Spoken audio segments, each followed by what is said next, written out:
ont de 6 à 65 ans et la samba, la valse ou encore le tango n'ont plus de secret pour eux.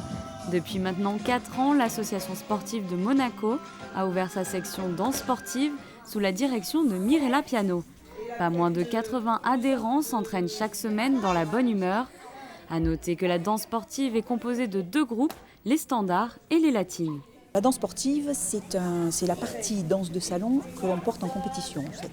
Donc on essaye de le moderniser un petit peu, alors on l'appelle maintenant danse sportive, mais de toute façon ça fait longtemps qu'il y a des compétitions dans ce domaine et là on est en train de le développer. Moi ça fait déjà plusieurs années que nous avons des adultes et des seniors et là depuis quelques années on commence à avoir un petit peu des enfants. Il y a l'ASM danse sportive à Monaco qui a commencé il y a 4 ans maintenant. Ensuite on a continué à développer avec Beau Soleil, où il y a la Sud danse sportive, pour laquelle aussi on essaye de développer pour les communes limitrophes.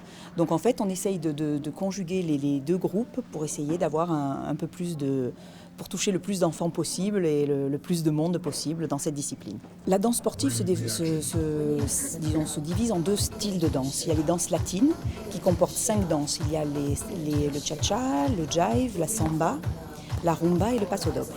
Après, il y a les danses standards, on peut faire ou l'un ou l'autre ou les 2. Les danses standards, ça comporte la valse lente, la valse viennoise, le slow fox, le quick step et le tango. Cette discipline pratiquée en couple mixte allie élégance et harmonie. 6 heures d'entraînement par semaine sont nécessaires pour maîtriser les 10 danses présentées en compétition.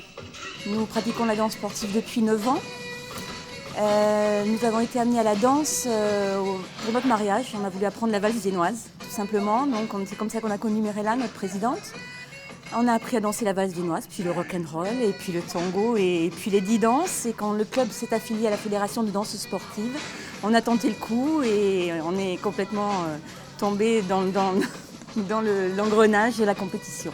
C'est au fur et à mesure qu'on monte les échelons, qu'on se rend compte des travaux techniques qu'il faut accomplir pour pouvoir évoluer. Voilà. Je n'ai pas l'esprit compétiteur, mais c'est quelque chose qui nous pousse à progresser, à avancer, à venir s'entraîner, même si parfois on n'a pas forcément envie de ressortir de la maison le soir après le travail, etc. Parce que ça demande pas mal de temps quand même.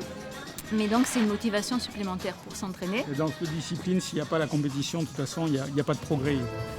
La plus jeune du club monégasque a 6 ans et enchaîne les pas sans trop d'hésitation au bras de son partenaire à peine plus âgé.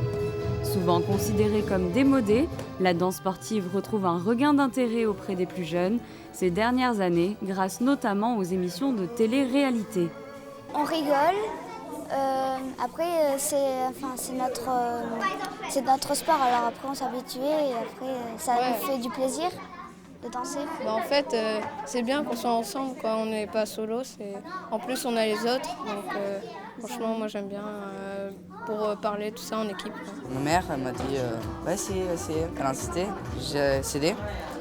Et puis, on m'a proposé de faire la danse sportive. J'ai adoré, donc maintenant. Et moi, je faisais de la salsa. Et Mirella est arrivée pendant ce cours et elle nous a commencé à nous apprendre le rock et le cha-cha. Et en fait, après, elle a ouvert ce cours et je suis tout de suite allée. Tout au long de l'année, l'ASM Danse Sportive n'hésite pas à faire appel à des professeurs de renommée internationale pour remotiver ses membres. Le public pourra découvrir cette discipline le dimanche 29 juin à 18 h lors d'un gala à l'auditorium Régnier 3.